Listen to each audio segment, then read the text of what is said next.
राम राम राम राम राम राम राम राम राम नारायण नारायण। संबंध। पूर्व श्लोक में भगवान ने वैराग्यवान योग भ्रष्ट का तत्वज्ञ योगियों के कुल में जन्म होना बताया। अब वहां जन्म होने के बाद क्या होता है, ये बात आगे के श्लोक में बताते हैं।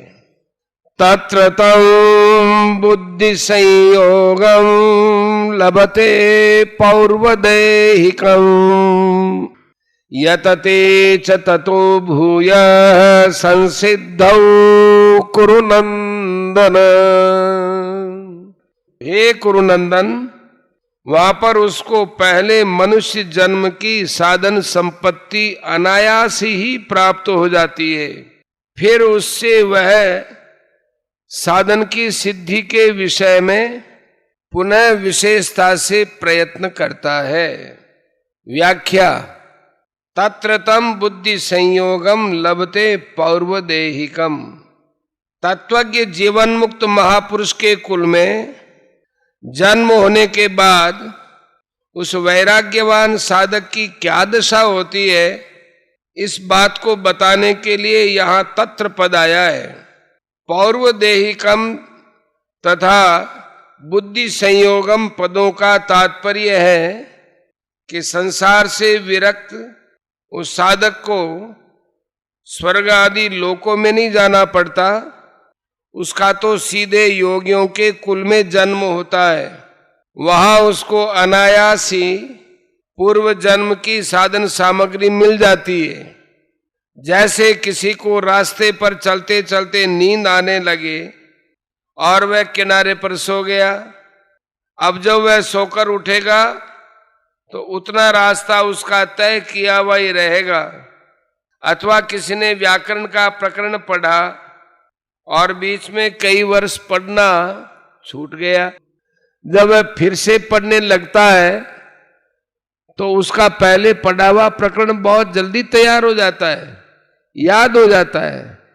ऐसे ही पूर्व जन्म में जिसका जितना साधन हो चुका है, जितने अच्छे संस्कार पढ़ चुके हैं, वे सभी इस जन्म में प्राप्त हो जाते हैं, जागृत हो जाते हैं।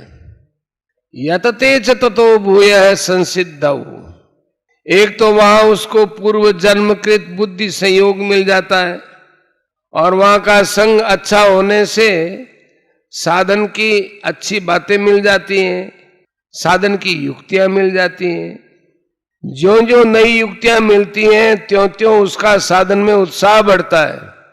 इस तरह वह सिद्धि के लिए विशेष तत्परता से प्रयत्न करता है।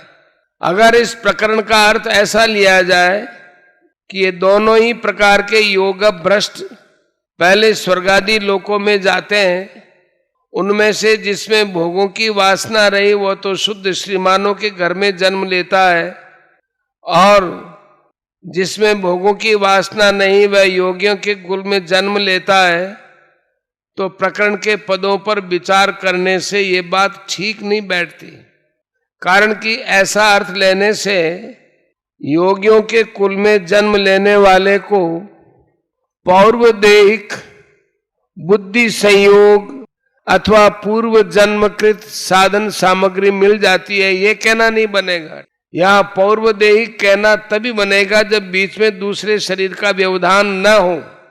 अगर ऐसा माने कि स्वर्गादि लोकों में जाकर फिर वह योगियों के कुल में जन्म लेता है तो उसको पूर्वाभ्यास कह सकते हैं।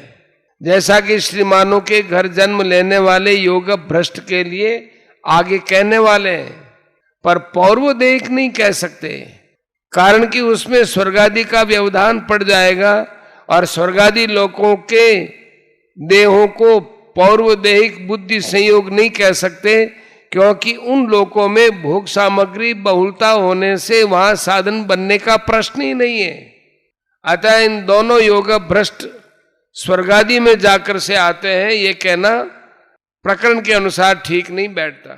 दूसरी बात, जिसमें भोगों की वासना है उसका तो स्वर्गादि में जाना ठीक है, परंतु जिसमें भोगों की वासना ही नहीं है और जो अंत समय में किसी कारणवश साधन से विचलित हो गया है, ऐसे साधक को स्वर्ग आदि में भेजना तो उसको दंड देना है, जो कि सर्वथा अनुचित है।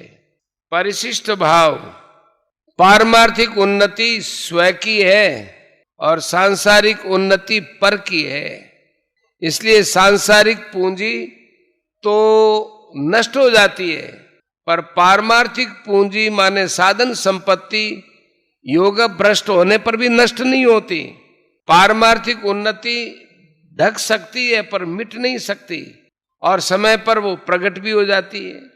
पूर्व जन्म में किए साधन के जो संस्कार बुद्धि में बैठे हुए हैं, उनको यहां बुद्धि संयोग कहा गया है।